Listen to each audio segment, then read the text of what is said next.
Hey everyone, welcome back to another segment of the MCR. Mac and me. My name's TJ. And in this segment, we'd like to share our thoughts on a situation that I'm sure the vast majority of you have heard about in the last week.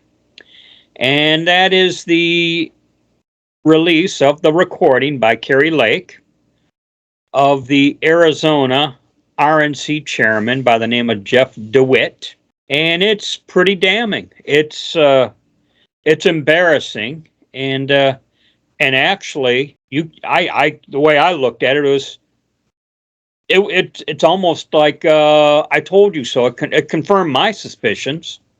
Well, we've talked about these kind of things before about the RNC, and we can get in a little bit later. But I'm not at all shocked that they pulled this. What shocks me is the guy was dumb enough to do what he did. Well, that comes. It's not just a matter of stupidity. It comes from arrogance, thinking you can do whatever you want. Yes, and just so that everyone's up to speed, this incident occurred almost about a year ago, and it was about a month. And I'm giving an approximate time frame here, a month before Kari Lake spoke at CPAC. And when she spoke at CPAC, she mentioned she says on the way there, as she was traveling on the way there, she says, you know what?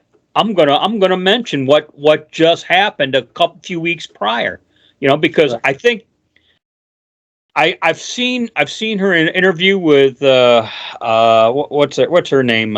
Is it Megyn Kelly? Yeah, I think.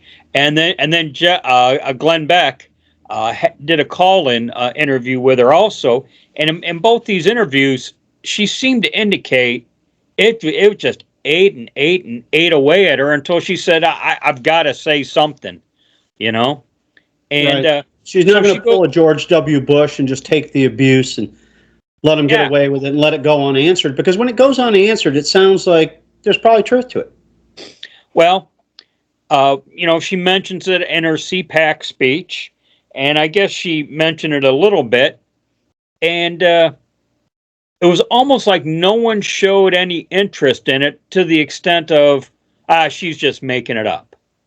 And then that bugged her, And, right. Well, she's being called a liar. And she makes a pretty serious accusation, and no one takes it seriously.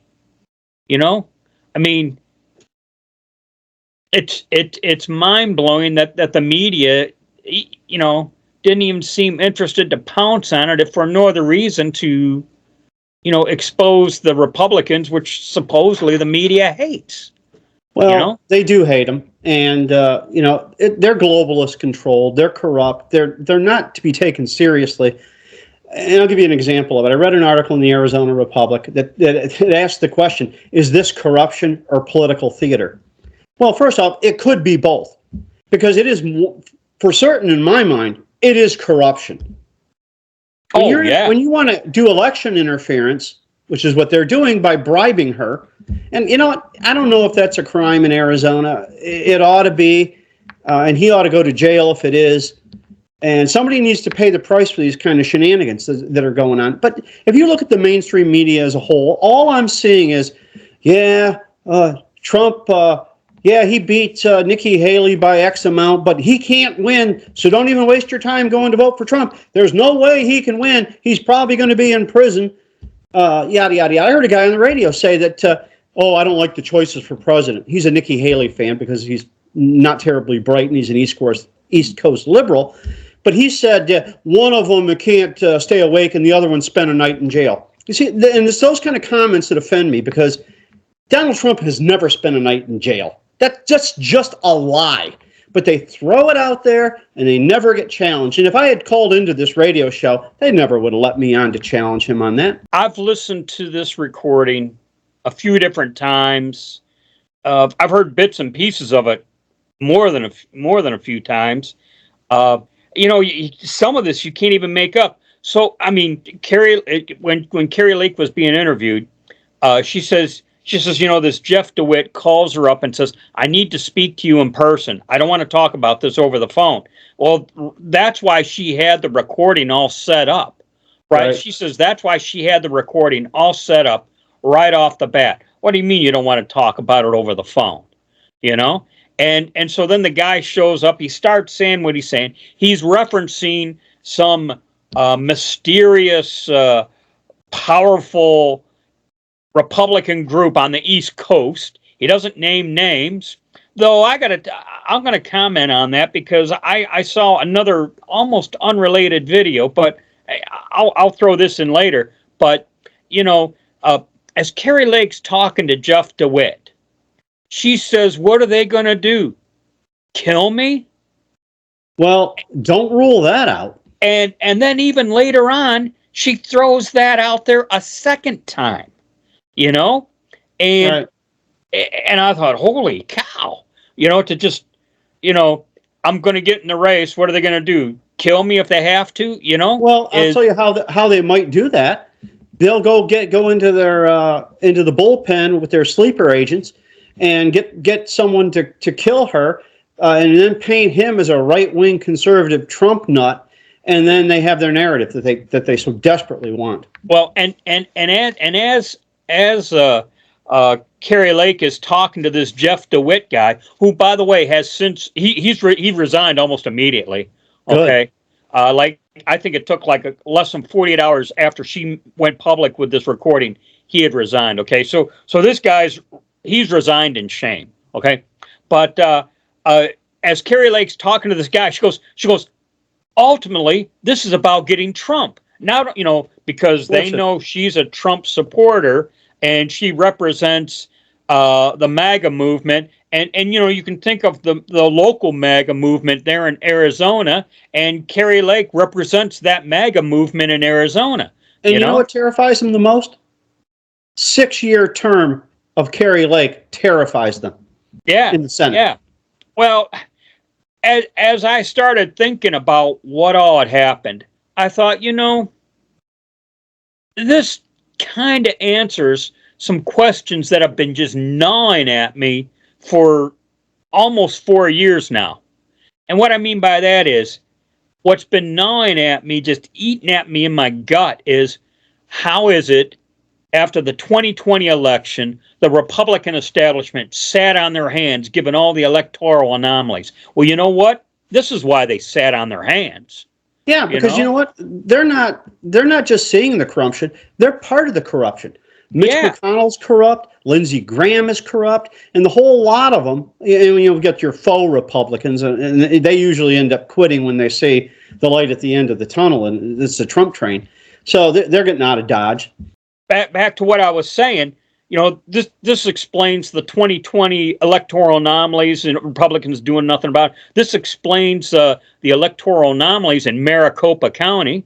This explains the 2022 loss Kari Lake should have won for Arizona governor. You know what? And a little off topic, but this even explains the treatment the Texas Attorney General was receiving from the Bush group, establishment group there in Texas. It's the same thing. It's the same thing.